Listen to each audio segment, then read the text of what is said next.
Assalomu alaykum YouTube ahli. Biz va obunachilar biz 200 mingga qurt poygasi o'ynamoqchimiz. 5 ta donadan.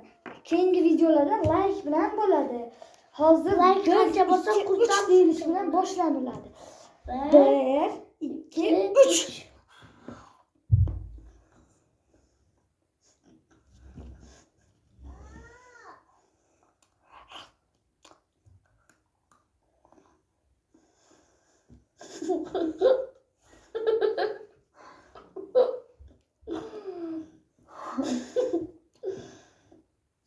Gap qo'lida emas, qurtda.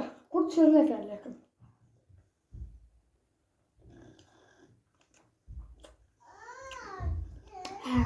Hozir seni ham gapiryapti. Qurt yegisi kelyapti.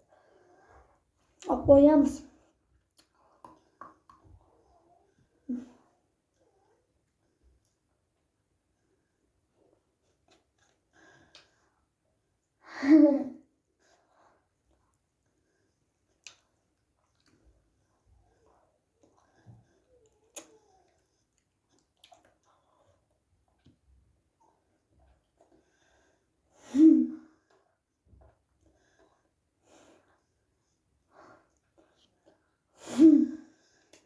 Tamam, ağzını örtmeli.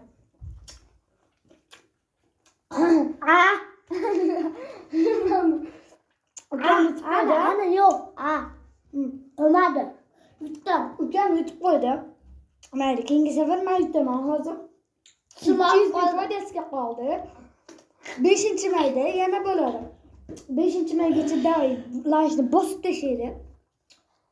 Yana 5-may kuni 200 ming so'mdan emas, 400 ming so'mdan o'ynaladi. Ben bir gün çamaya koydum. Keyin yana bitta gap.